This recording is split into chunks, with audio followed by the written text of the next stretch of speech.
चूंकि ध्वनि विज्ञान ये भी विषय है, इस पे भी दृष्टिपात अवश्य होनी चाहिए, जो कि मैं करूंगा।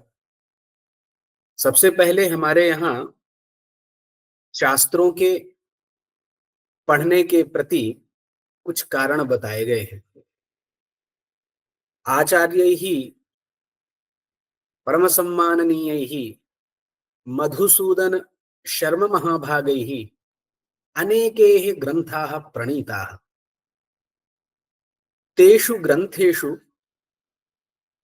पथ्यास्वस्तिः इति अन्यतमः ग्रन्थः, उनमें से ये एक अन्यतम ग्रंथ है।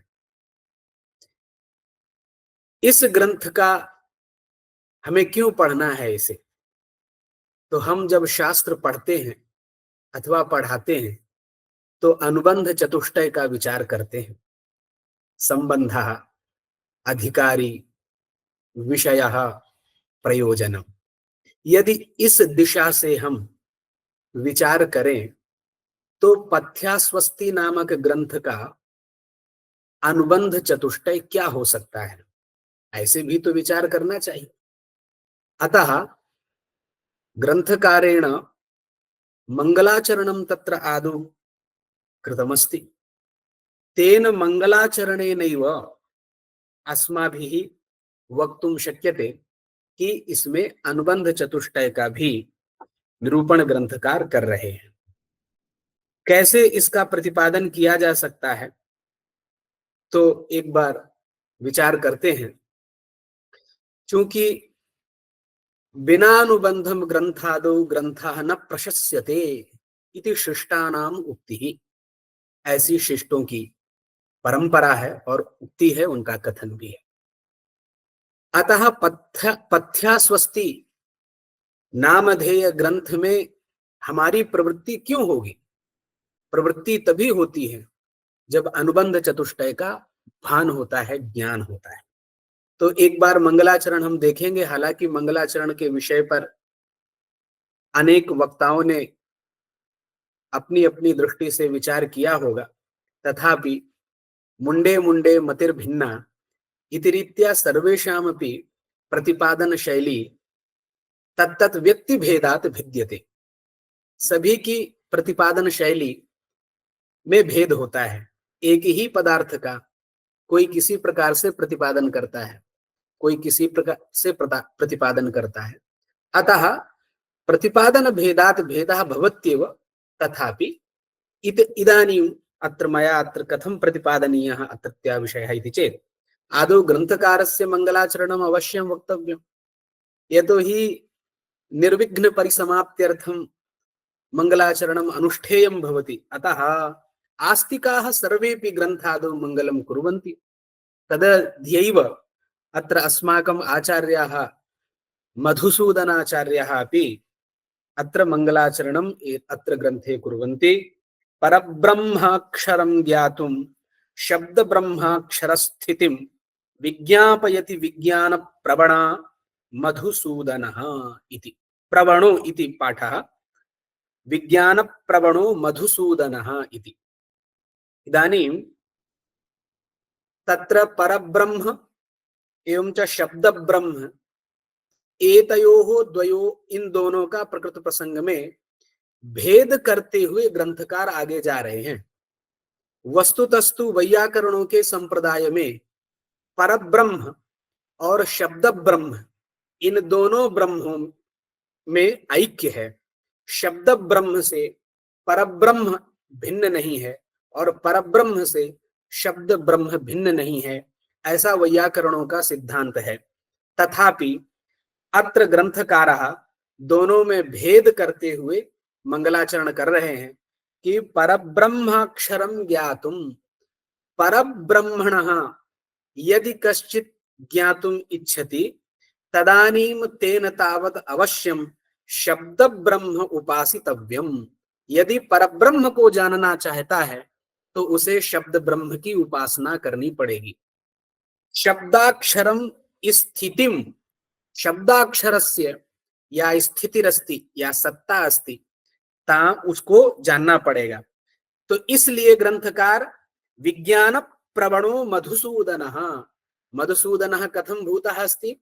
स्वीयं विशेषणं ददाति ग्रंथकारः, विज्ञान प्रवणः, अर्थात विज्ञानेन युक्तः इत्यर्थः। प्रवणः नाम आसक्तः, तत्परः, तल्लीनः इत्यादयः अर्थाः प्रवणपदवाच्याः।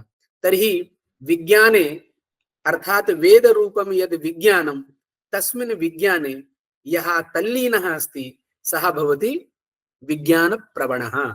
विज्ञान प्रवणः कः? मधुसूदनः। विज्ञान प्रवणः मधुसूदनः शब्दाक्षरं स्थितिं विज्ञापयति। किमर्थं? परब्रह्माक्षरं ज्ञातुम् इति। एतावता एतेन मंगलपद्येन अग्रेपि कथयति, वर्णाक्षर समाम्नायो अनेकधा प्रतिपद्यते, छंदो भाषानुगा तत्र पथ्या स्वस्ति निरूप्यते इति।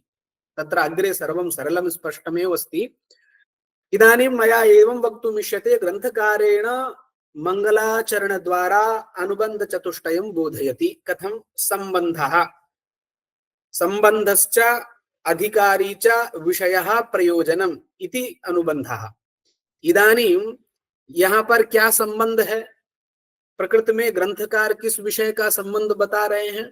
तो ये जो पथ्या स्वस्ति ग्रंथ है ये प्रतिपादक है, और जो इसका विषय है वो प्रतिपाद्य है। इसलिए ग्रंथ और विषय में प्रतिपाद्य प्रतिपादक भाव संबंध है। इसलिए यह संबंध का प्रतिपादन हो रहा है। इस मंगलाचरण पद्यों से संबंध का ज्ञान हो रहा है। कैसे? तो ग्रंथः पथ्या स्वस्ति, ये जो ग्रंथ है वो प्रतिपादक है, और इसमें विद्यमान जो विषय है वो प्रतिपाद्य है। इसलिए प्रतिपाद्य प्रतिपादक भाव संबंधः। विषयः कः अस्ति? तर्हि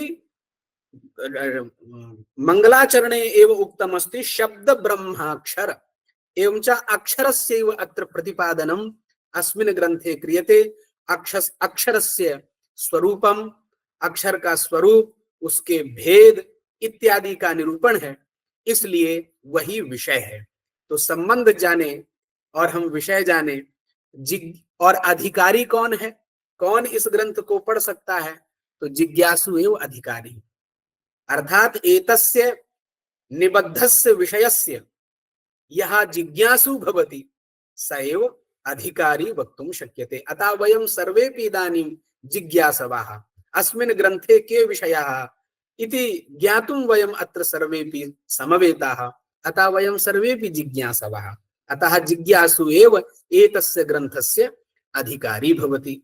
प्रयोजनं संबंधः प्रतिपाद्य प्रतिपादक भाव संबंधः, विषयः शब्द ब्रह्म निरूपणम् इति विषयः, अधिकारी जिज्ञासु एव अधिकारी। प्रयोजनम्, इदानीं प्रयोजनं किमस्ति एतस्य ग्रन्थस्य?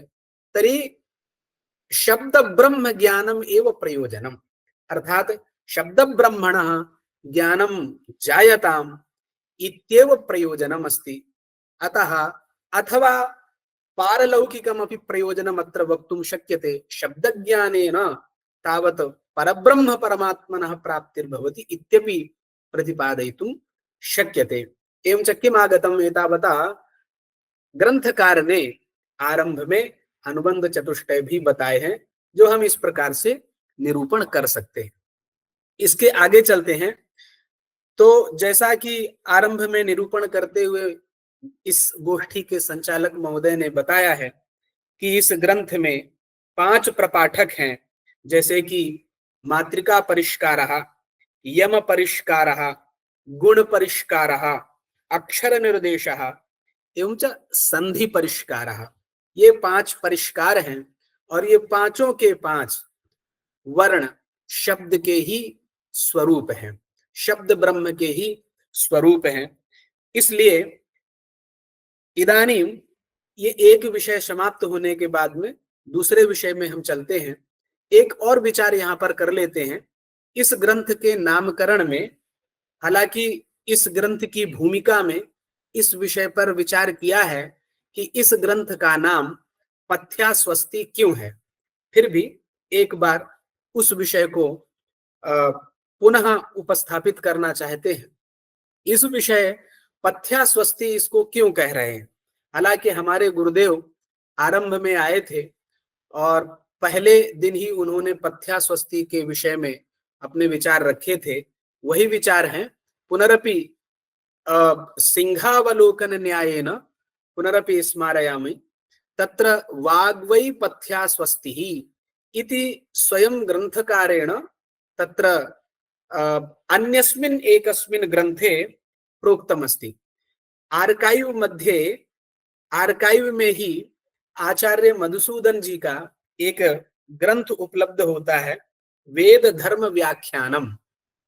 यह ग्रंथ उपलब्ध है। इस ग्रंथ में उनके निबंधों का संग्रह है। तो वहां पर वेद धर्म व्याख्यानम ग्रंथ में एक निबंध है। उस निबंध में भी आचार्य मधुसूदन पथ्यास्वस्ति का प्रयोग कर रहे हैं और वहां पर पथ्यास्वस्ति वाक के अर्थ में प्रयुक्त कर रहे हैं। मैं वहां की पंक्ति पढ़ना चाहता हूं। वो लिखते हैं, यतो हि पुण्य युगेपि एताम पथ्यास्वस्ति पदोपेताम इति लिखन्ति। वेद धर्म व्याख्यान के ग्रंथे तेषां पंक्तिरस्ति, यतो हि पुण्य युगेपि एताम पथ्यास्वस्ति पदोपेताम। पथ्यास्वस्ति पदेन उपेता का भवति वाक्। पथ्यास्वस्ति पदोपेताम दैवीं भाषां शिक्षितुम इह उत्तर पथे आगच्छन्ति स्मेति। वेद शास्त्राद अवगच्छामः इति लिखन्ति ते। वेद शास्त्र अध्ययनेन वयम अवगच्छामः यत् एतां पथ्यास्वस्ति पदोपेतां दैवीं भाषाम् इति। इयं या दैवी वाक् संस्कृतमस्ति सा दैवी वाक् एव पथ्यास्वस्ति इति नाम्ना व्यवह्रियते इति तत्र लिखितमस्ति। आम्नायते इति कौशीतकीयानां श्रुतौ। अतः पथ्यास्वस्ति इति पदम् अधिकृत्य ते कथयन्ति कुत्र इदम् आगच्छति, तर्हि लिखन्ति कौशीतकीयानां श्रुतौ। कौशीतकीयानां या श्रुतिरस्ति तस्यां श्रुतौ एव एवं उपनिबद्धमस्ति किम् अथ ब्रवीत पथ्यास्वस्तिः अहम् एकां दिशिं प्रज्ञास्यामीति सोदीचीं दिशं प्राजानात् वाग्वै पथ्यास्वस्ति इति। इदानीं वाग्वै पथ्यास्वस्ति इति यद् वाक्यम् अस्माभिः श्रुतं यत्र कुत्रापि परिलक्षितं, यह वाक्य कहाँ आया है? तो कौशीतकीयानां श्रुति काचित् वर्तते। उसी श्रुति में वाग्वै पथ्यास्वस्ति इत्युक्तमस्ति। एतावता एतस्य ग्रन्थस्य यन्नामकरणमस्ति पथ्यास्वस्तिः तत् पारिभाषिकम् एव वैदिकम् एव मन्तव्यम्। पथि साधु इत्यादि रीत्या पथ्यः लौकिकत्वात् पथ्या स्त्रीलिङ्गत्वम् इति सर्वं वक्तुं शक्यते, किन्तु इदानीं रूढि एव अत्र वागर्थे वर्तते। एवं स्वीकृत्य अतः अस्मिन् ग्रन्थे वाग् विषयिणी एव चर्चा अस्ति। अतः जैसा नाम वैसे ही काम। तो इस ग्रंथ का नाम पथ्यास्वस्ति है। पथ्यास्वस्ति का मतलब हो गया वाक, और वाक विषयिणी ही चर्चा इस पूरे के पूरे ग्रंथ में है। अच्छा, आप ये भी कह सकते हैं कि जैसा नाम होगा वैसे ही काम होगा, इसमें क्या विनिगमक है? तत्र किम मानम नाम पथ्यास्वस्ति भवतु विषयस्तु भिन्नः भवितुमर्हति। यथा अद्यत्वे लोके हम लोग आजकल देखते हैं कि बहुत सारे टीकाकार अपने अपने इष्ट के नाम से टीका का नाम कर देते हैं। तो वहां पर तो जो नाम टीका का होता है तद अनुगुण टीका में नहीं होता है। एतावता अत्रापि वैसे ही स्वीकार कर लीजिए कि पथ्यास्वस्ति का अर्थ कश्चन भिन्नः और प्रतिपाद्य जो विषय है उसका भिन्नार्थ है। एवं तत्र वक्तुम न शक्यते, ऐसी कल्पना नहीं करनी चाहिए, क्योंकि आचार्य और हमारी परंपरा है कि ग्रंथों के नामकरण उसी अनुरूप किए जाते थे जिस अनुरूप उनमें प्रतिपादन होता था। जैसे पाणिनि अष्टाध्यायी है। अष्टाध्यायी नाम क्यों है? क्योंकि 8 अध्याय हैं उसमें। और महाभाष्य क्यों है? क्योंकि वो अत्यंत विस्तृत भाष्य है। हालांकि महत शब्द का अलग अर्थ है, लेकिन सरल रूप में हम बताना चाहते हैं कि महाभाष्य है, सिद्धांत कौमुदी है, इत्यादि इत्यादि नाम है। और हम वैयाकरण लोग, एक प्रसंग अत्र वक्तव्यो भवति कि जैसा नाम वैसे ही विषय का प्रतिपादन ग्रंथ में होना चाहिए। इसीलिए हम वैयाकरण लोग वाक्य पदीय की व्युत्पत्ति को लेकर के बहुत चिंता करते हैं। ये प्रसंग के आधार पर हम कहना चाहते हैं कि अगर पथ्या स्वस्ति इति शब्द का पथि साधु यह कश्चित सहा पथ्य तदेव स्वस्ति, इस प्रकार की व्युत्पत्ति करके हम अर्थ लेंगे तो उसका भिन्न अर्थ होगा और प्रतिपाद्य विषय भिन्न होंगे। ऐसा नहीं करना है। क्यों नहीं करना है? क्योंकि वाक्यपदी एक अगर हम लोग व्युत्पत्ति देखें तो वाक्यम चा पदम चा इति वाक्य पदे और तद अधिकृत्य कृतः ग्रंथः, इस अर्थ में छा प्रत्यय से वाक्य पदी बनता है। अब आप लोग ही प्रश्न करेंगे कि भर्तृहरि ने नाम रखा वाक्य पदी और वो उन्होंने वाक्य कांड, पद कांड और ब्रह्म कांड, ये 3 कांड बनाए, तो ब्रह्म तो छूट ही गया।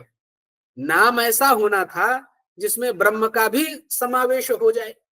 तो वाक्य पदी में वाक्य का और पद का ही समावेश हो रहा है, ब्रह्म का तो हो नहीं रहा है। इसलिए वाक्य पदी का यह नामकरण उचित प्रतीत नहीं होता है। ऐसी परंपरा में शंका की जाती है। तब परंपरा में ही गुरुजन लोग एक इसकी व्युत्पत्ति और बताते हैं। एक व्युत्पत्ति तो ये आप सब जानते हैं, वाक्यम चा पदम चा इति वाक्य पदे तद अधिकृत्य कृता ग्रंथा, वाक्य पदीयम, ऐसी व्युत्पत्ति सरल है। लेकिन इस व्युत्पत्ति से शब्द कांड छूट जाता है। इसलिए हम लोग वैयाकरण एक दूसरी व्युत्पत्ति करते हैं। वो व्युत्पत्ति ये है कि वाक्यम पद्यते इति वाक्य पदः, माने कर्म उपपद, वाक्य कर्म उपपद रहते हुए पद धातु से कर्तरी अर्थ में अच प्रत्यय करके वाक्यम पद्यते इत्यर्थे वाक्य पदः, ऐसा हम रूप बनाते हैं। वाक्यम पद्यते इति वाक्य पदः और वाक्य पदेन प्रोक्तम वाक्य पदीयम, माने वाक्य पदः भर्तृहरि, और उनके द्वारा जो कहा गया है वो वाक्य पदी है। इसलिए वाक्य पदी इस प्रकार की व्युत्पत्ति कर देने से तीनों आ गए, क्योंकि उनके द्वारा शब्द कांड, ब्रह्म कांड और पद कांड तीनों कहे गए। इसलिए ऐसी व्युत्पत्ति करते हैं। प्रकृत प्रसंग में भी हमें ये ध्यान रखने की जरूरत है कि जैसा नामकरण है वैसा ही ग्रंथ में प्रतिपाद्य विषय भी है। हालांकि इस ग्रंथ में ही भूमिका में यह बात भी कही गई है कि पथ्या स्वस्ति पृथ्वी का भी नाम है। कैसे पृथ्वी का नाम पथ्या स्वस्ति है? तो लिखते हैं वाग्वै आग्नेयः, ऐसा लिखा है, वाग्वै आग्नेयः, अर्थात आग्नेय पृथ्वी को कहते हैं। आग्नेय नाम पृथ्वी का है। वो नाम कैसे हो सकता है आग्नेय पृथ्वी का?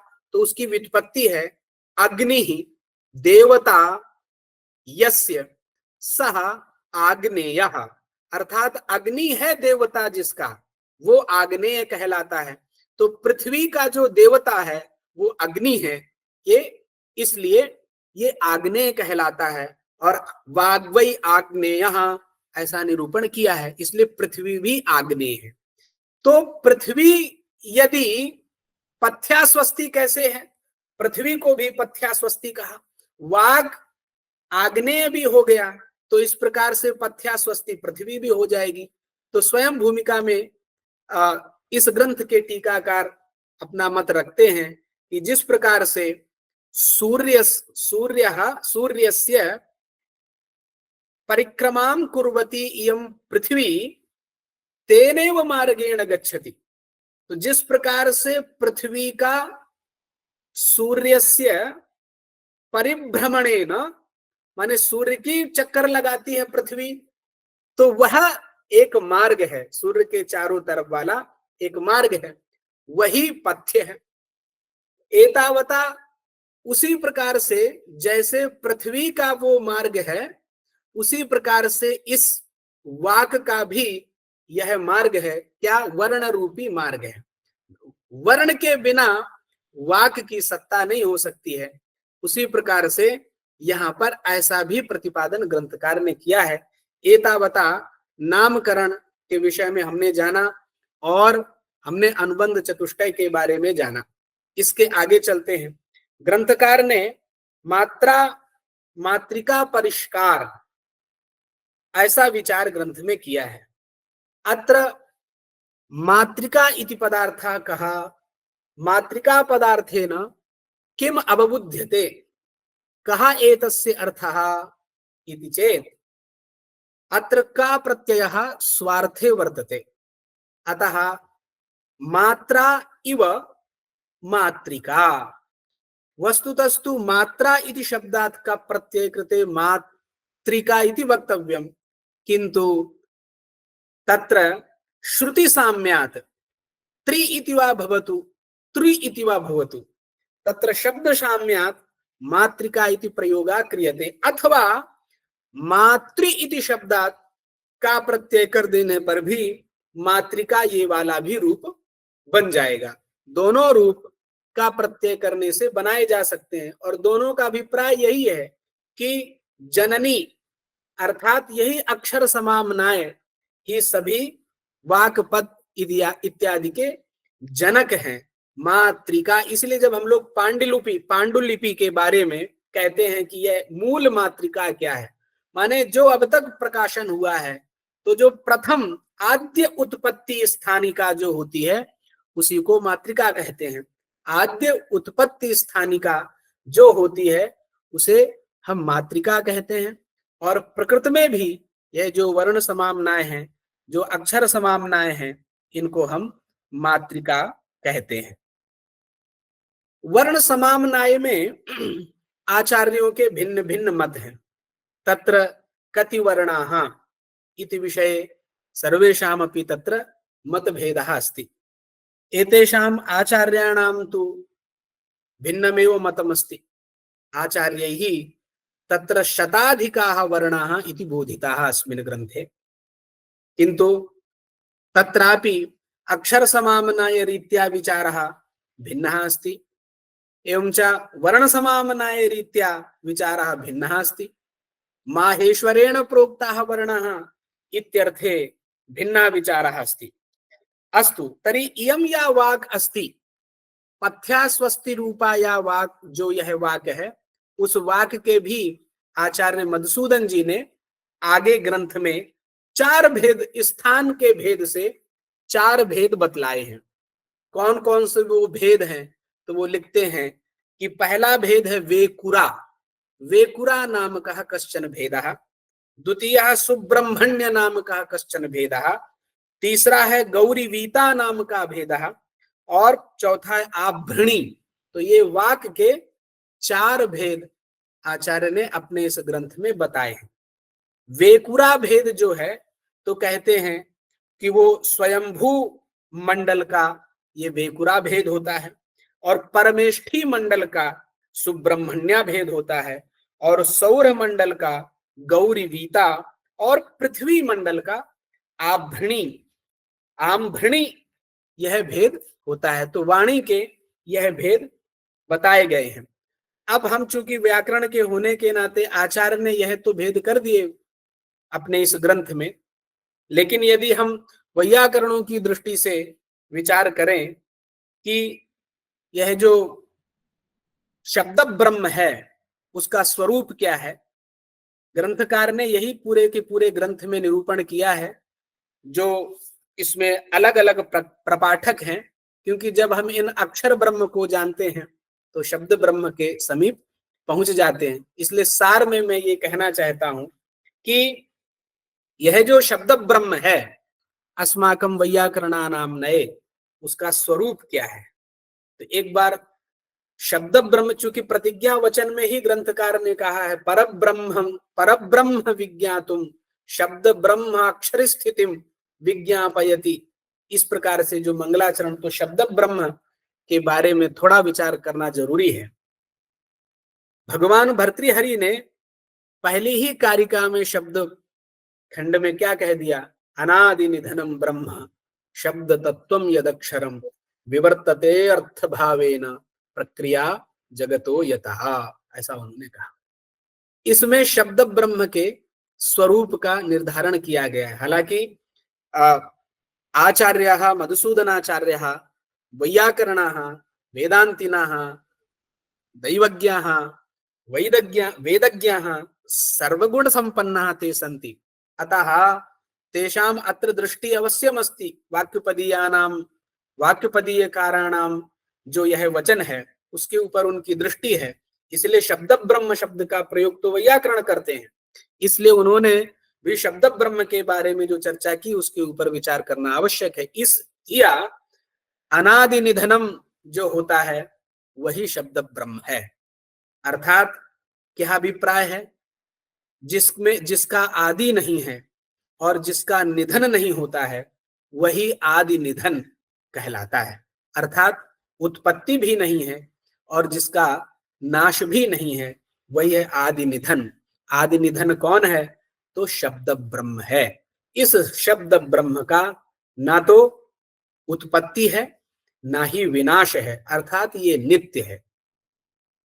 तो इसलिए नित्य पदार्थ क्या है? यदि मन में जिज्ञासा हो कि नित्य किसे कहते हैं, किम नाम नित्यत्वम, तो हम कह सकते हैं प्राग भाव अप्रतियोगित्वे सति ध्वंसा प्रतियोगित्वम।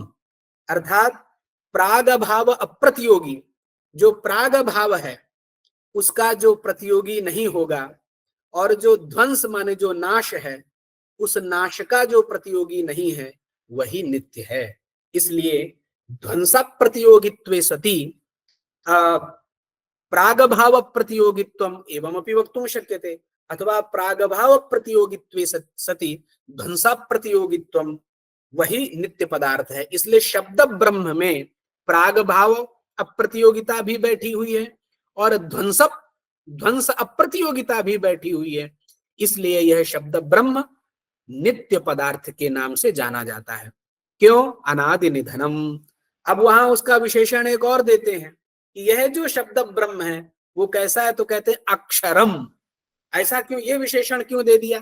अक्षर की व्युत्पत्ति आप और हम करते न अक्षरति अक्षरम, यहां पर भी ग्रंथकार ने भी कहा शब्दाक्षरम। तो अक्षर शब्द जो यहाँ पर मधुसूदनाचार्य ही अक्षर शब्द से प्रयोग कृता अस्ति, वह अक्षर शब्द भी कैसा है? तो दोनों प्रकार का बोध नहीं कराएगा। माने नक्षरति इति अक्षरम, ये भी अक्षर की व्युत्पत्ति है। व्यापनोति इति अक्षरम, यह भाष्यकार ने व्युत्पत्ति दिखलाई है। सरन इत्यादि प्रत्यय करके अक्षर शब्द की जो व्युत्पत्ति व्यापक अर्थ में की गई है।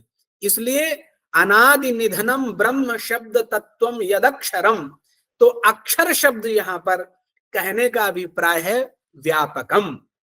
तो अनादि निधन और जो व्यापक वही शब्द ब्रह्म है।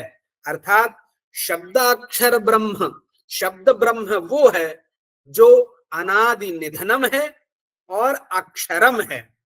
तो अब आप प्रश्न कहेंगे कि आचार्य अनादि निधनम कथन से ही इष्ट सिद्धि हो गई, व्यापक कहने की क्या जरूरत है? तो यदि ऐसा आप प्रश्न करते हैं, अथवा व्यापकत्वम एव उच्यताम अनादि निधनत्वम इति मास्तु, ऐसा भी हम प्रश्न कर सकते हैं।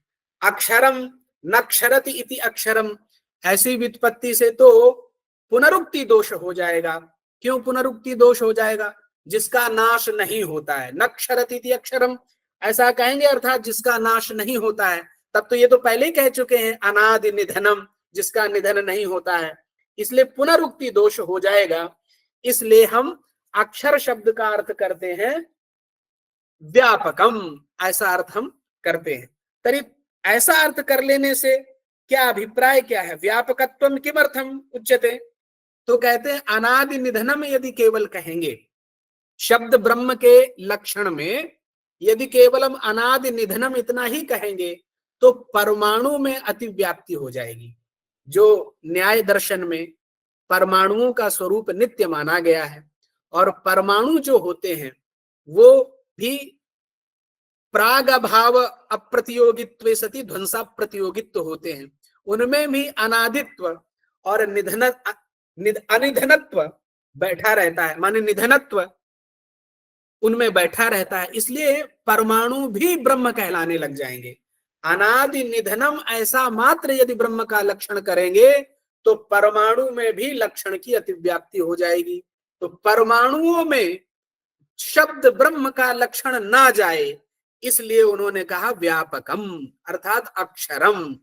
तो शब्द ब्रह्म कैसा? अक्षरत्वे सति अनादि निधनत्वे सति शब्द ब्रह्म, ऐसा लक्षण कर रहे हैं। एतावता व्यापकत्वम कह देने से, अक्षर कह देने से अब उसमें परमाणुओं में अतिव्याप्ति नहीं होगी, क्योंकि परमाणु जो होते हैं वो व्यापक नहीं होते हैं, इसलिए हम ऐसा कह सकते हैं। अच्छा, अगर अब तब और भी समस्या हो गई, अगर आप कहते हैं कि अब शब्द ब्रह्म का लक्षण हो गया कि व्यापकत्वे सति अनादि निधनत्वम शब्द ब्रह्मत्वम, यही लक्षण हुआ, तो भी तो आकाश में अतिव्याप्त हो गया, क्योंकि जो आकाश है वो भी अनादि निधन है और व्यापक भी है, इसलिए आकाश में अतिव्याप्ति हो गई। क्योंकि जो लक्षण हमने किया शब्द ब्रह्म का, तो लक्षणम कथम भवेत, दोषत्रय शून्यम भवेत, अतिव्याप्ति अव्याप्ति असंभव, इन दोषों से रहित होना चाहिए ना। तो शब्द ब्रह्म के लक्षण में तो ये समस्या खड़ी हो गई। केवल अनादि निधनत्व रखते हैं तो भी समस्या, अनादि निधनत्वम अक्षरत्वम ये कहते हैं तो भी समस्या, आकाश में चला जा रहा। तो इसलिए इस आकाश में अतिव्याप्ति को रोकने के लिए भगवान भर्तृहरि ने उसी पद में रख दिया शब्द तत्वम, ये भी रख दिया। इसलिए शब्द तत्वम अक्षरम अनादि निधनम जो है वो ब्रह्म है, शब्द ब्रह्म है। कितनी अच्छी व्याख्या जो है भगवान भर्तृहरि ने शब्द ब्रह्म की इस पद में की है। तो एतावता किम आगतम, ये जो शब्द ब्रह्म की चर्चा मधुसूदनाचार्य जी कर रहे हैं वो इस प्रकार का शब्द ब्रह्म है। कैसा है? अक्षरम है, शब्द तत्वम है और अनादि निधन है। तो अच्छा, शब्द तत्व रख देने से आकाश में अतिव्याप्ति अब नहीं होगी। हाँ, इसलिए नहीं होगी क्योंकि आकाश शब्द तत्व नहीं है। आकाश जो है वो शब्द गुणकम आकाशम, माने शब्द का गुण है, शब्द रूप नहीं है। इसलिए अनादि निधनम ब्रह्म शब्द तत्वम यदक्षरम, ऐसा लक्षण हम शब्द ब्रह्म का करते हैं। यही शब्द ब्रह्म क्या करता है? यतः प्रक्रिया तद ब्रह्म। तो भगवान भर्तृहरि ने पहली कारिका में शब्द ब्रह्म के स्वरूप को कहा है, और कारिका के उत्तरार्ध भाग से, कारिका में दो भाग है, पूर्वार्ध भाग और उत्तरार्ध भाग, तो पूर्वार्ध भाग से शब्द ब्रह्मणा स्वरूपम प्रतिपादितम, माने शब्द ब्रह्म का ऐसा स्वरूप है, और कारिका के उत्तरार्ध भाग से उन्होंने ये कहा वो तटस्थ लक्षण कहलाता है। अर्थात यतः जगतः प्रक्रिया तद ब्रह्म, तद शब्द ब्रह्म, केवल ब्रह्म नहीं, ब्रह्म केवल कहने से वो वेदांतियों का ब्रह्म आएगा। इसलिए जिस ब्रह्म को वेदांती कहते हैं उसी ब्रह्म को हम वैयाकरण शब्द ब्रह्म कहते हैं। इतना ही, दोनों में ब्रह्मत्वेन उभयत्र साम्यमस्ति, किंतु अस्माकं शब्द ब्रह्म तेषां केवलं परब्रह्म इति तैः उच्यते। इदानीम् अर्थभावेन एतस्य समग्रस्यापि जगतः अर्थभावेन अर्थात्मना एव यतः प्रक्रिया भवति स एव ब्रह्म, यही ब्रह्म विवर्त भाव से घटपटादि रूप में प्रतीत होता है। अब कोई प्रश्न कर लेगा कि शब्द ब्रह्म तो है, लेकिन यह शब्द ब्रह्म जगत के उत्पत्ति में कैसे कारण हो सकता है? जगत की उत्पत्ति कैसे इससे हो सकती है? तो हम कह सकते हैं कि अर्थ भावेन विवर्तते, यही शब्द ब्रह्म जो है घट पट मठ इत्यादि जो अर्थ हमें पूरे जगत में दिखाई देते हैं, वो सभी शब्द ब्रह्म के विवर्त हैं। जैसे उदाहरण के रूप में रज्जु में सर्प की प्रतीति होना, ये विवर्त है। उसी प्रकार से जगत में सर्वत्र ब्रह्म है, शब्द ब्रह्म सर्वत्र है, लेकिन घटत्वेन प्रतीति ही, पटत्वेन जो प्रतीति हो रही है वही शब्द ब्रह्म का विवर्त रूपेण प्रतीति। यदा शब्द ब्रह्मणः साक्षात्कारः भवति तदानीम् एतत् सर्वमपि शब्दमयमेव प्रतीयते। एवमेव वेदान्तिनः प्रतिपादयन्ति एतत् सर्वमपि जगत् ब्रह्मणः एव अस्ति। ब्रह्म साक्षात्कारः यदा अविद्यायाः नाशः भवति, ब्रह्म साक्षात्कारः भवति, तदानीं सर्वत्रापि इदं ब्रह्म इदं ब्रह्म इदं ब्रह्म अहं ब्रह्म तत्त्वमसि इत्यादिकं बोधः भवति। एवं रीत्या अस्माभिः शब्द ब्रह्मणः शब्द अक्षरस्य निरूपणं कर्तुं शक्यते। ये शब्द ब्रह्म हो गया। और चूंकि विषय आज का रखा गया है ध्वनि विज्ञान, थोड़ा उसके ऊपर भी विचार करना जरूरी है। आचार्याणां मधुसूदन महोदयानां मते एव ध्वनि विमर्शः किंचित् विधीयते। अद्यतनस्य विषयः स एव अस्ति। ध्वनि विमर्शः इत्युक्ते हम वैयाकरणों के मत में तो ध्वनि चाहिए ही चाहिए। यदि हम ध्वनि को स्वीकार नहीं करेंगे तो फिर हमारा स्फोट सिद्ध नहीं हो पाएगा। अतः अस्माभिः ध्वनि अवश्यम अंगीकर्तव्यः। ये जो ध्वनि है वो जरूर स्वीकार करना पड़ेगी। अच्छा, तो ये ध्वनि तक जाने की जरूरत क्या है, इसकी चर्चा शास्त्रों में है क्यों, थोड़ा इस पे विचार करते। क्यों ध्वनि ध्वनि ध्वनि इति अस्माभिः सर्वैरपि उच्यते, शास्त्रेषु बहुधा व्यवहारो भवति, किंतु क्यों ध्वनि तक चर्चा करने की जरूरत पड़ी? तो इसकी भूमिका ये है कि ध्वनि की भूमिका में ये कहना चाहता हूं कि शब्द के सुनने से हमें अर्थ का बोध होता है। इदम तु सर्वेपि जानन्ति। अर्थबोध जनकता शक्ति ही शब्दे तिष्ठति। अर्थबोध जनकता शक्ति कुत्र भवति? शब्दे। माने शब्द को जब हम सुनते हैं तो हमें यत्किंचित प्रकारक अर्थ का ज्ञान होता है। तो यह जो अर्थबोध जनकता, अर्थबोध पैदा करने की शक्ति किसमें है? शब्द में है, यही प्रतीत हो रहा है। लेकिन अर्थबोध जनक अर्थ को पैदा करने वाली जो शक्ति है वो शक्ति रहती कहां है? ये प्रश्न सबसे पहले पूछा जाता है कि घट पद को सुनने पर कंबुग्रीवादि मदर्थस्य प्रतीतिर्भवति। तो जो ये घड़ा प्रतीत होता है, घड़ा यह जो अर्थ प्रतीत होता है, यह अर्थ प्रतीत कराने की जो शक्ति है वो शक्ति का आश्रय कौन है, माने शक्ति का आधार कौन है, अधिकरण कौन है? ये प्रश्न सभी लोग जरूर पूछेंगे कि भाई ये जैसे हमने घट शब्द सुना और घट शब्द सुनने के बाद में हमें घड़ा की प्रतीति हुई, पट शब्द को सुना तो पट शब्द से हमें अर्थ कपड़े की प्रतीति हुई। तो ऐसी कौन सी शक्ति है जिस शक्ति से इनका बोध होता है? तो यह जो शक्ति है, अर्थबोध जनकता जो शक्ति है, वो शक्ति रहती किसमें है? यह शास्त्रकारों ने विचार किया है। तो नैयायिक लोग कहते हैं कि जो हम शब्द उच्चारण करते हैं, वैखरी रूप जो शब्द हमें सुनाई पड़ता है, उसी शब्द में यह अर्थबोध जनकता शक्ति रहती है, ऐसा नैयायिक लोग कहते हैं।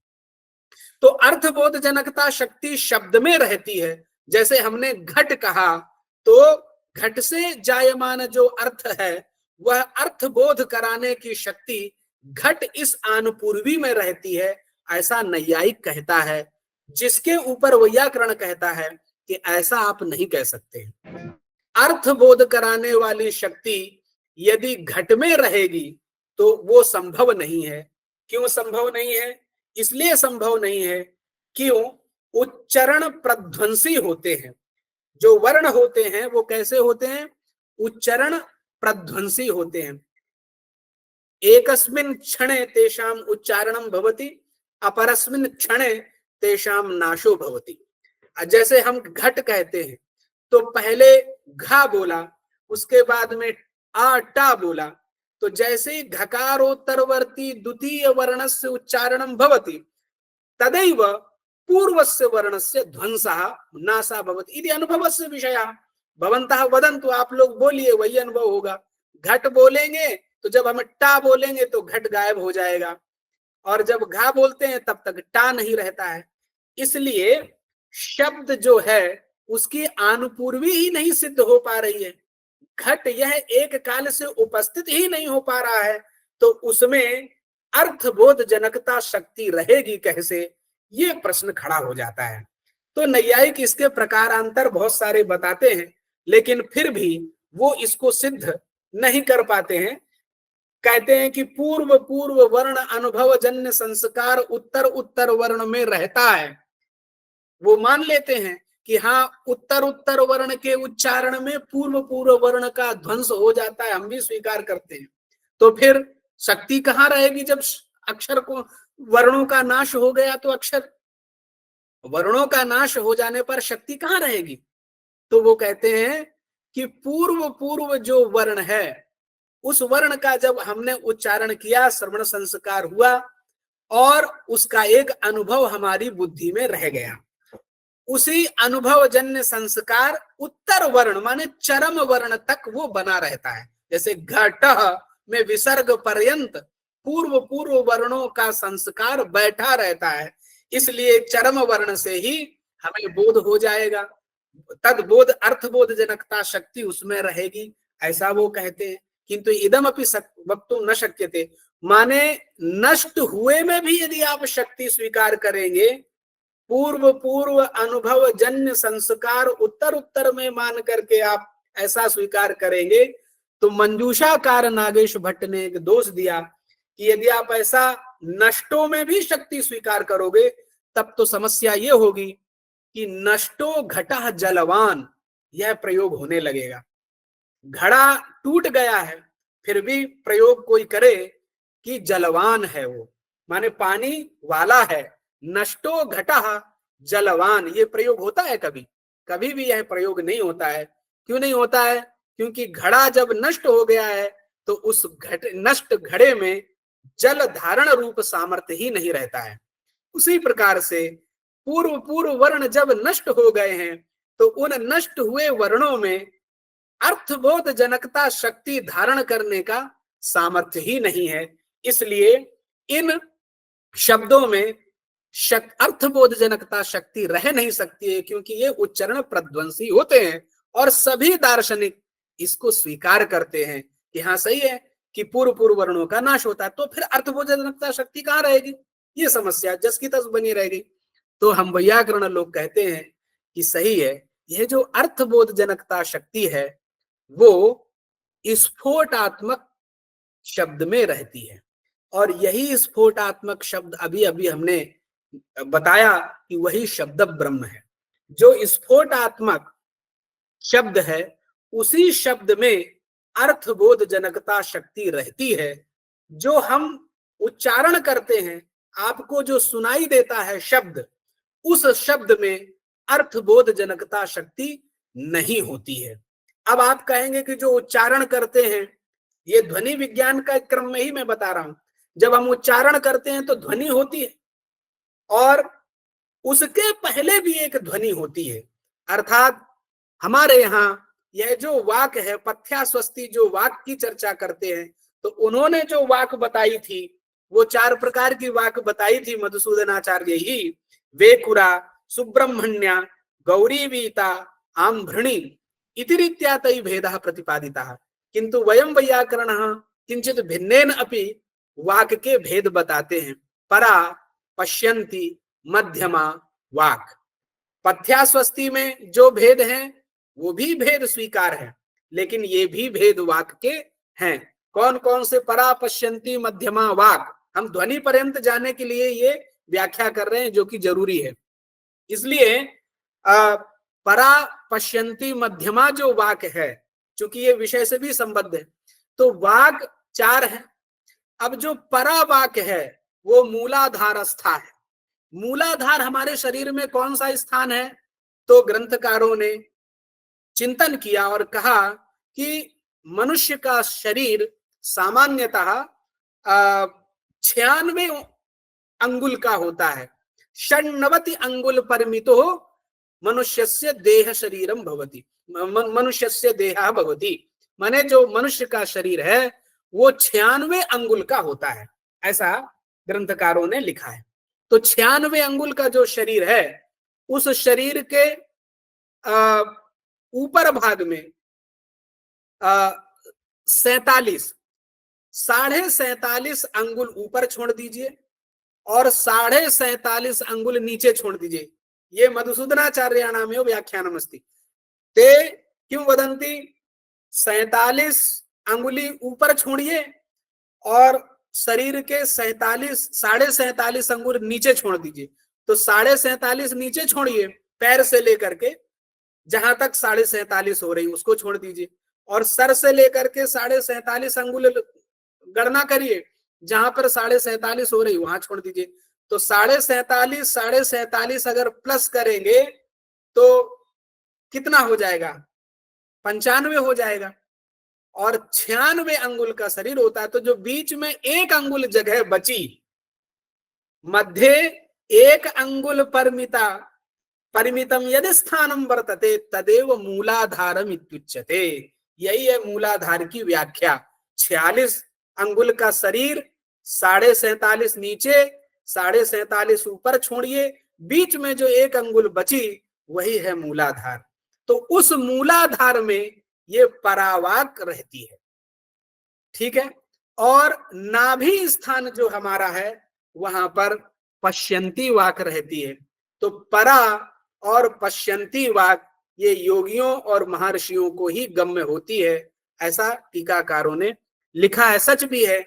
उसी वाक को जानने के लिए जो तंत्र की उपासना करते हैं, जो तांत्रिक होते हैं, तंत्र विद्या में जो ज्ञान प्राप्त करते हैं, वो उसी बिंदु रूपी जो परावाक है, उसी परावाक का वो ध्यान करते हैं और उसकी प्राप्ति करके वो परमानंद को प्राप्त करते हैं। इदानीं साएव परावाक, पश्यंती वाक, मध्यमा वाक, वही जो परावाक है उसी में पवन संस्कार भूत होकर के वायु के संस्कार से ऊपर आते हुए हृदयस्था मध्यमा गेया, नाभिस्था पश्यंती हृदयस्था मध्यमा। तो यह जो मध्यम वाक है, यही वाक स्फोट शब्द रूपी वाक है, ये समझ लीजिए। क्योंकि जो वैखरी जो शब्द है, हमने बोला घटा, आपने सुना, उससे शब्द बोध होता है, लोगों को श्रवण होता है, लेकिन उसमें अर्थबोध जनकता सामर्थ्य नहीं है। अर्थबोध जनकता सामर्थ्य तो मध्यमा वाक में ही होता है। क्योंकि वहां जो मध्यम वाक है, जो मध्यम शब्द है, उसका नाश नहीं होता है। जो वैखरी का विषय जो है उसका नाश होता है। क्षणे एकस्मिन् क्षणे उत्पद्यते, अपरस्मिन् क्षणे तस्य नाशो भवति। किंतु मध्यमस्था जो वाक है उसका नाश नहीं होता है। इसलिए मध्यमस्था जो वाक है तद आश्रयी भूता एव अर्थबोध जनकता शक्ति तिष्ठति।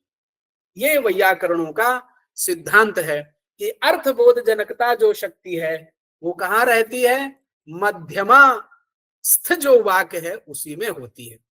और इसी को हम स्फोट भी कहते हैं। इसी शब्द को हम स्फोट कहते हैं। स्फुटति अर्थः यस्मात् असौ स्फोटः, जिससे अर्थ का भान होता है, जिससे अर्थ का प्रकाश होता है, वही स्फोट है। और अर्थ का प्रकाश इसी से होता है, अर्थात मध्यमा से ही होता है। तो फिर जो वैखरी है वो अर्थबोध जनन में सामर्थ्य नहीं है। क्यों? अर्थ बोध जनकता शक्ति आश्रया भावात, उसमें अर्थबोध जनकता शक्ति नहीं रहती है। इसलिए एतावता इदम आगतम। तो फिर ध्वनि का क्या काम है यहाँ पर? एतावता हमने ये समझ लिया कि मध्यमा जो वाक है वही वाक अर्थबोध जनकता शक्ति का आश्रय है। एतावता सिद्धम। ध्वनि का क्या काम है? कुतः अस्ति ध्वनि तर्हि इदम एवं अवगंतव्यम। ऐसे समझने की जरूरत है यहाँ पर कि जब हम शब्द के उच्चारण की इच्छा करते हैं तब मध्यमा नादः और वैखरी नादः, ये सिद्धांत है वैयाकरणों का कि मध्यमा वैखरीभ्याम नादः उत्पद्यते युगपदेव। एक साथ ही यहां पर भी नाद होता है और जो मुख से ध्वनि निकलती है वहां भी नाद होता है। नादः एव ध्वनि, ध्वननम ध्वनि, ऐसा ध्वनि का, ध्वनि शब्द की व्युत्पत्ति है ध्वननम ध्वनि। और ध्वन्यते इति अस्मिन ध्वनि, वो काव्य प्रकाश इत्यादियों में उसका लक्षण जाता है। काव्यकार ध्वन्यालोक इत्यादि जो विचार करते हैं वो वहां पर उत्तम काव्य के अर्थ में इस प्रकार की व्युत्पत्ति करते हैं। तथापि प्रकृत प्रसंग में यहाँ पर ध्वननम ध्वनि इति अस्माभिः उच्यते। तर्हि ध्वननम ध्वनि इदानीं नादः उभयत्रापि भवति, मध्यमा वाचि अपि नादः भवति, वैखरी वाचि अपि नादः भवति, किन्तु नादः उत्पद्यते तत्र मध्यमा नादो अर्थवाचकः स्फोटात्मक शब्द व्यंजकः। अब यहां से ये आया, अब है ध्वनि जरूरी, क्योंकि ध्वनि नहीं होगी तो हमारा स्फोट सिद्ध नहीं होगा। कह रहे हैं कि ध्वनि व्यंग्यः स्फोटः, वैयाकरणों का सिद्धांत है ध्वनि व्यंग्यः स्फोटः, ध्वनि व्यंजक है, स्फोट व्यंग्य है। माने ध्वनि जब होती है तभी यह स्फोट व्यंग होता है, प्रतीत होता है। इसलिए हमें ध्वनि को स्वीकार करना पड़ेगा। अगर ध्वनि नहीं होगी तो हमारा स्फोट ही व्यंग नहीं होगा, और स्फोट व्यंग नहीं होगा तो अर्थ का बोध नहीं होगा। इसलिए ध्वनि विज्ञान यही है कि अस्माभिः ध्वनि से स्फोट को व्यंग करेंगे और उससे अर्थबोध कराएंगे। और यह जो ध्वनि है वो ध्वनि भी नित्य है, ऐसा हम स्वीकार करते हैं। अर्थात स्फोट व्यंजका ध्वनि नित्या इति दार्शनिकानाम अपि मतमस्ति। जैसे एक उदाहरण देते हैं साइंस की दृष्टि से। कुछ लोगों का मानना है कि यह जो कत्व गत्व इत्यादि रूप जो ध्वनियां हैं वो नित्य हैं, क्योंकि हम लोग शब्द को नित्य स्वीकार करते हैं। जो वेद राशि है वो नित्य है, उसका कभी भी नाश नहीं होता है। एक बार बहुत समय पहले तिरुपति विद्यापीठ, अभी तो नेशनल संस्कृत यूनिवर्सिटी आंध्र प्रदेश में है, वहां पर एक बहुत अच्छे विद्वान आए थे, व्याकरण के अत्यंत प्रसिद्ध विद्वान थे, वो वैदेशिक विद्वान थे, जॉर्ज कॉर्डोना। लगभग 2001 की बात है। उन्होंने वहां पर प्रतिपादन किया था कि यह आप जो शब्द को नित्य मानते हैं, इस विषय में अमेरिका में एक रिसर्च चल रहा है। बोले क्या रिसर्च चल रहा है? तो उन्होंने कहा कि परिहास की मुद्रा में ये बात उन्होंने कही थी, जो कि मैंने स्वयं सुना था। कहा था कि जो भगवान कृष्ण ने श्रीमद् भगवद गीता का उपदेश अर्जुन को किया था, वो शब्द आज भी जीवित है, उसकी आनुपूर्वी आज भी विद्यमान है। कुत्र विद्यमान है? तो शब्द गुणकम आकाशम, जो रिक्त एक स्थान आकाश है, उसी आकाश में वो ध्वनियां आज भी गुंजायमान हो रही है। उनको ढूंढने के लिए, उस वॉइस को रिकॉर्ड करने के लिए, उस ध्वनि तरंगों को खोजने के लिए वैज्ञानिक लोग यत्न कर रहे हैं। इसलिए यदि वो ध्वनियों को खोज पाए तो भगवान श्री कृष्ण के मुखार बिंद से निश्चित जो श्रीमद् भगवद गीता है उसको कदाचित हम सुन सकते हैं। तो जब वहां के लोग यहाँ तक पहुंचे, एतावता दृष्टि तो देने वाले हम ही हैं, क्योंकि हम ही ने प्रतिपादन किया कि शब्द नित्य है। इसलिए वो शब्द नित्य है तो ध्वनि रूप में वो यत्र कुत्रापि विद्यमान है, जिसका नाश नहीं। ये सत्य है। हालांकि नैयायिक लोग शब्द को नित्य नहीं स्वीकार करते हैं, तथापि अनुभव का विषय तो यही है। एक सेकंड के लिए आप सोचिए कि मैं यहाँ बोल रहा हूं और वो आपके पास वहां सुन पा रहे हैं। ऐसा क्यों? तो ये ध्वनि तरंग है बोलता हूं यहाँ सुनाई पड़ रहा है, आप दिल्ली में बैठे हुए हैं, कोई कहीं बैठा हुआ है, ये क्यों संभव है? यदि उसका उत्पन्न होने पर नाश हो गया तो फिर सुनाई नहीं पड़ना चाहिए वहां पर। एतावता, यह जो ध्वनि विज्ञान है, यह ध्वनि विज्ञान नित्य है।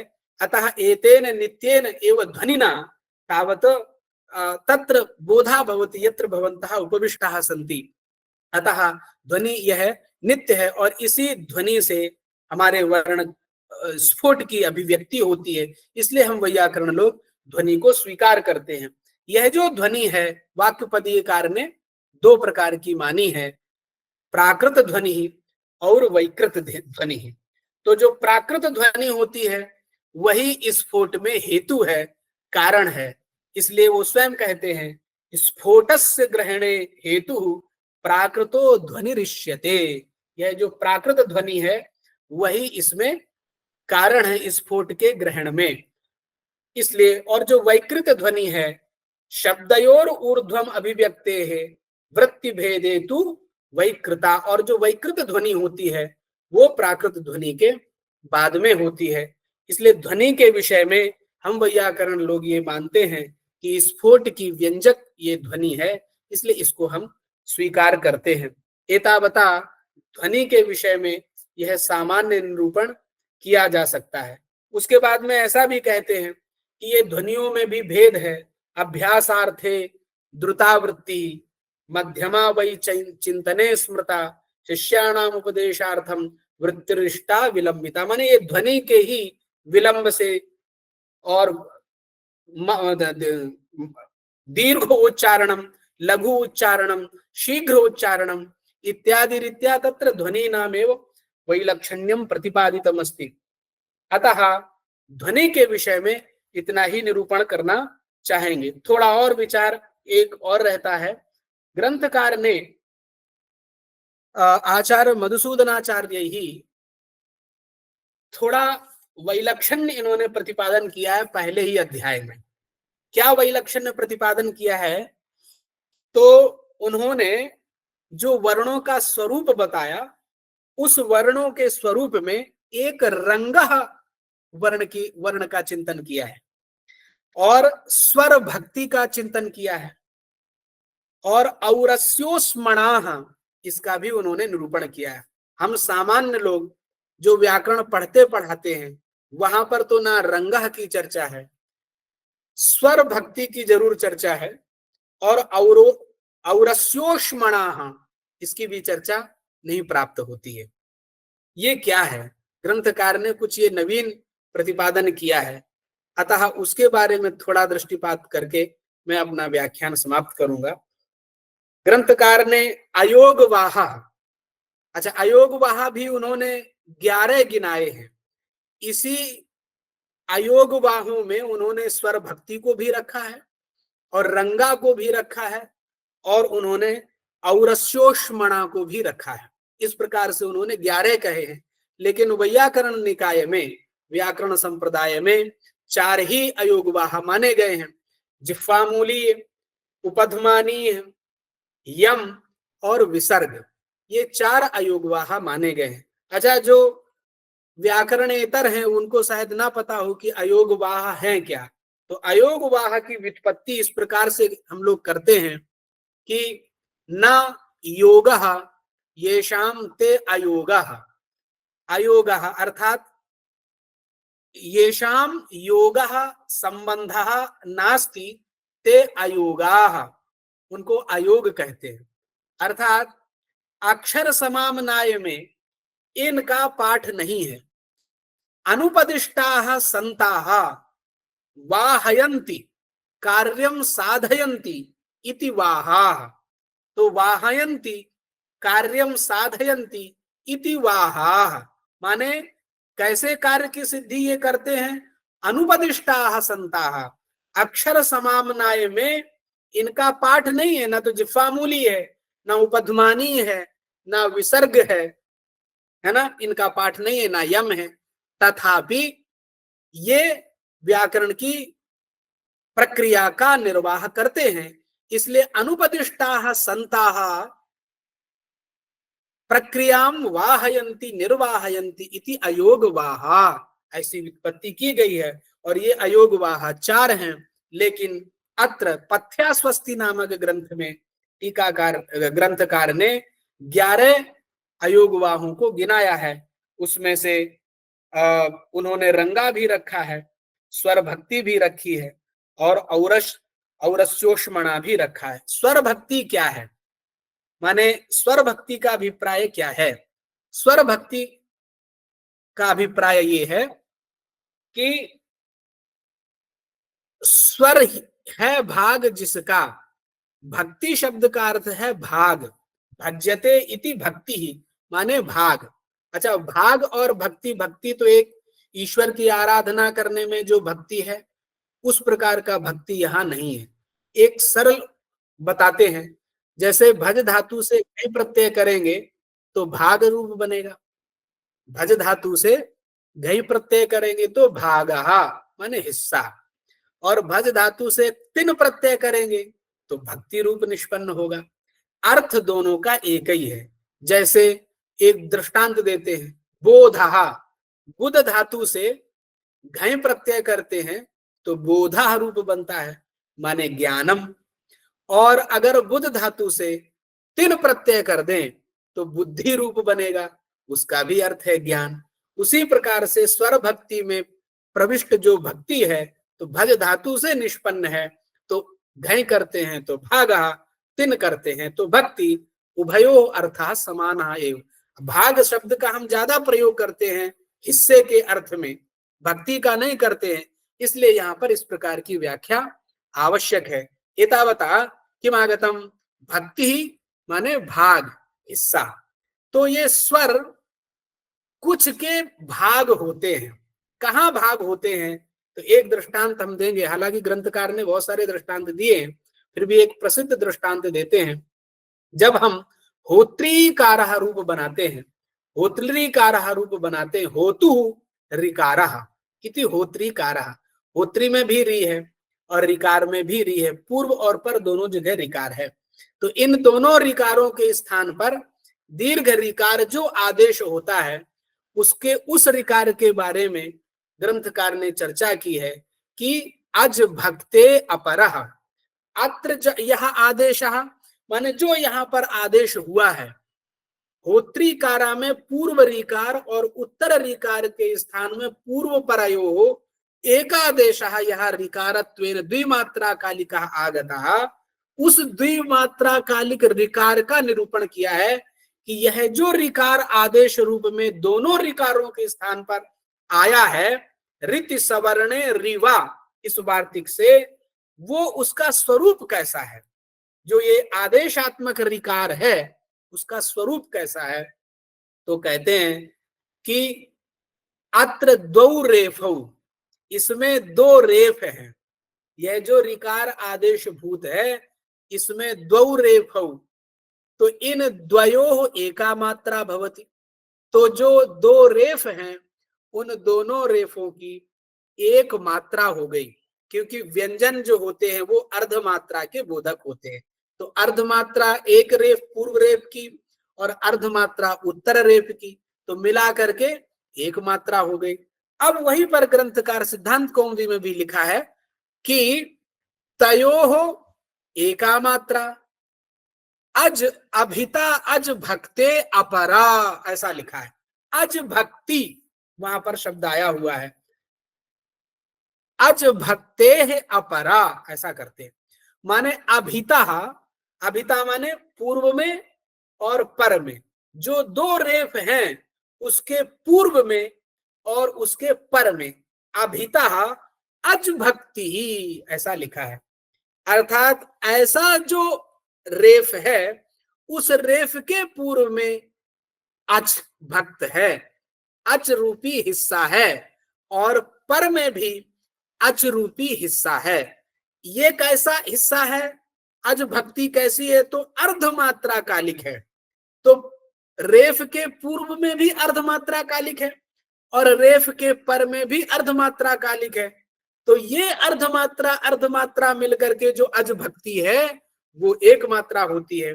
इस प्रकार से द्वौ रेफौ मिलित्वा एक मात्रा, और दोनों रेफों के पूर्व भाग पर भाग में जो अज भक्ति है, आधी मात्रा जो है वो एक मात्रा मिला करके दो मात्राएं होती हैं।